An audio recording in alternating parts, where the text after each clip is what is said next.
और केवल half yearly के अंदर नहीं, फाइनल एग्जाम के अंदर तो उस स्टूडेंट ने 98% स्कोर करा। तो आखिर वो प्लानर क्या था? सो हाय एवरीवन, मेरा नाम है Prashant, mentor of thousands of students. Half yearly exam आ गए हैं और अब डर भी लग रहा है, सिलेबस कंप्लीट नहीं हुआ है, इतनी सारी चीजें चल रही हैं और ये भी सोच रहे हो भैया ऐसा कौन सा प्लानर है, हमें भी बता दो। बताऊंगा, टेंशन मत लो, सब कुछ बताऊंगा, डिटेल में उस प्लानर के बारे में बताऊंगा। बट उससे पहले तुम मुझे कमेंट में बताओ कि तुम्हारे हाफ ईयरली एग्जाम कब से स्टार्ट होने वाले हैं, तुम्हारी हाफ ईयरली एग्जाम की डेट क्या है, वो मुझे तुम फटाफट से कमेंट करके बताना। अब मैं आपको बताता हूं कि उसने क्या प्लानर फॉलो करा, एकदम स्टेप बाय स्टेप प्रोसेस बताऊंगा और तुम भी इस वीडियो के बाद खुद का एक प्लानर बना पाओगे। बट पहली मेरी एक शर्त है। शर्त क्या है? एक नोटबुक पेन लेकर आ जाओ, है ना। अगर नोटबुक पेन लेकर नहीं आ सकते ना, वीडियो बंद करके चले जाओ, क्योंकि नोटबुक पेन के बिना ये प्लानर तुम नहीं बना पाओगे। तो फटाफट से लेकर आओ और चलो स्टार्ट करते हैं। पहला स्टेप क्या है? Right the chapter left. उस स्टूडेंट ने क्या बोला कि प्रशांत भैया मैंने क्या करा, मैंने ये देखा हाफ ईयरली में कितने चैप्टर्स आ रहे हैं, मैंने उन सारे चैप्टर्स को लिखा कि मेरे कितने चैप्टर्स आने वाले हैं सब्जेक्ट वाइज। जैसे कि भैया साइंस में मेरे आ रहे थे, साइंस में भैया मेरे ना 6 चैप्टर आ रहे थे, भैया मैथ में ना मेरे 5 चैप्टर आ रहे थे, भैया एसएसटी में ना मेरे 8 चैप्टर आ रहे थे, ऐसे इंग्लिश और हिंदी में। तो मैंने ना सारे के सारे चैप्टर्स लिखे, मैंने लिखा अच्छा ये मैंने एक पूरी की पूरी लिस्ट बनाई। ठीक है, सबसे पहले उसने करा, मैंने कहा फिर क्या करा? फिर भैया मैंने क्या करा ना, मैंने ना राइट करा क्या, डेज लेफ्ट। मैंने ये लिखा कि कितने दिन मेरे पास बचे हैं। तो उसके पास थे अराउंड 15 दिन। अब आपके पास शायद 8 दिन हो सकते हैं, 10 दिन हो सकते हैं, 15, 20, 25, 1 महीना, 1.5 महीना, कितना भी टाइम हो सकता है जिस अकॉर्डिंग आप इस वीडियो को देख रहे हो। तो आप सबसे पहले तो ये 2 चीजों को लिखो कि कितने चैप्टर बचे हुए हैं, कितने चैप्टर करने हैं और कितने दिन बचे हैं।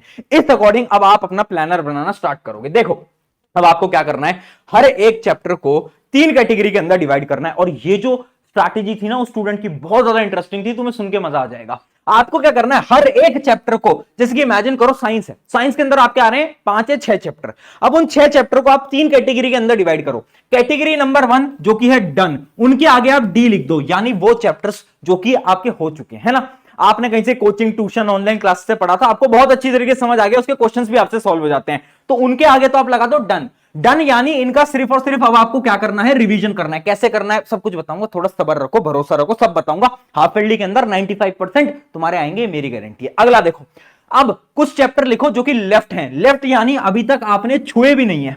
कुछ चैप्टर होते हैं ना जिनसे आपको बहुत डर लगता है, जैसे साइंस के अंदर कंट्रोल कोऑर्डिनेशन बच्चे पढ़ ही नहीं रहे, तो ऐसे जो चैप्टर हैं जो कि आपको बहुत टाइम लगाना पड़ेगा, उनको लिख दो लेफ्ट, एल लिख दो उनके आगे। और उसके अलावा वो चैप्टर्स जो कि तुम्हारे पार्शियल हैं, उसके आगे पी लिख दो। पार्शियल यानी जो कि थोड़ा बहुत होता है ना, तुम्हारे आता तो है तुम्हें उस चैप्टर को, बट तुम्हारी डेप्थ नहीं है उस चैप्टर के अंदर, तुमसे क्वेश्चन नहीं बन पाते उस चैप्टर के, है ना। तुमने थ्योरी पढ़ ली थी बट फिर भी तुमसे शायद क्वेश्चन सॉल्व नहीं हो पाते, या फिर तुम्हारी सारी चीजें क्लियर नहीं है, ये सब।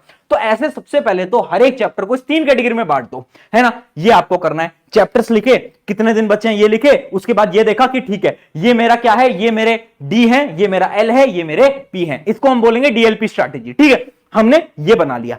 अब आपको क्या करना है, अब आता है सबसे मेन गेम। ध्यान से समझना, एक आपको नॉर्मल टाइम टेबल समझाता हूं। अगर मेरे पास 15 दिन होते तो मैं क्या करता, मैं सबसे पहले जो शुरू के 3-4 दिन है ना, उसमें पता है कौन से चैप्टर पढ़ता, पार्शियल वाले चैप्टर पढ़ता, जो कि मुझे आते हैं बट ढंग से नहीं आते। वो पता है मैं क्यों पढ़ता, क्योंकि शुरू में जब हम पढ़ने बैठते हैं ना दोस्त, तो हमें ना कॉन्फिडेंस बनाना होता है। इमेजिन करो आपने सबसे पहले मुश्किल चैप्टर उठा लिया कि यार भैया एक ये चैप्टर था, ये लाइफ प्रोसेस मुझे आज तक समझ नहीं आया, मैंने छोड़ रखा है, सबसे पहले मैं इसी को उठाऊंगा। अगर तू उसको उठाएगा, एक दिन में कॉन्फिडेंस खत्म और हाफ ईयरली गायब। इस वजह से सबसे पहले शुरू के 2-3 दिन आसान चैप्टर उठाने हैं। आसान चैप्टर यानी जो कि पार्शियल वाले हैं। अब वो चैप्टर भी मत उठाना जो कि तुमने ऑलरेडी पढ़ रखे हैं, क्योंकि उनको अगर तुम पढ़ोगे वो तो तुम टाइम वेस्ट करोगे। ठीक है, तो सबसे पहले अगर मैं होता तुम्हारी जगह स्टूडेंट, तो सबसे पहले मैं 3 दिन क्या करता, पार्शियल टॉपिक्स को पढ़ता। उसके बाद ज्यादा टाइम कहां पर लगाता, ज्यादा टाइम लगाता उन चैप्टर्स पे जो कि मेरे बचे हुए हैं। और उसके बाद जो आखिरी के 3-4 दिन होंगे, उनमें मैं क्या करूंगा, जो मेरे डन चैप्टर हैं उनका रिवीजन करूंगा। तो अगर बेसिक टाइम टेबल मैं आपको बताऊं तो आप ऐसा बना सकते हो, जैसे कि आप देखो, एक दिन आप क्या करो, पावर शेयरिंग पॉलिनोमियल कर लो, दूसरे दिन आप क्या करो, एसिड बेस और रियल नंबर कर लो। क्योंकि देखो ये छोटे छोटे चैप्टर हैं, मैं कोई बड़ा चैप्टर शुरू में उठाने के लिए नहीं कह रहा हूं कि बहुत बड़ा चैप्टर उठाऊं, नहीं, छोटा चैप्टर है। पावर शेयरिंग छोटा है, पॉलिनोमियल छोटा है, एसिड बेस छोटा है, रियल नंबर छोटा है ना। ये क्लास 10th के रिस्पेक्टिव में मैं आपको बता रहा हूं। सिमिलरली आप क्लास 9th के स्टूडेंट हो तो आप भी ऐसे बना सकते हो। तो डे वाइज आपको ऐसा एक प्लानर बनाना पड़ेगा। अगर ये प्लानर बन गया ना, मैं आपको बता रहा हूं आपके हाफ ईयरली में इतने मार्क्स आएंगे ना जो कि तुम सोचे भी नहीं होंगे। ठीक है, सब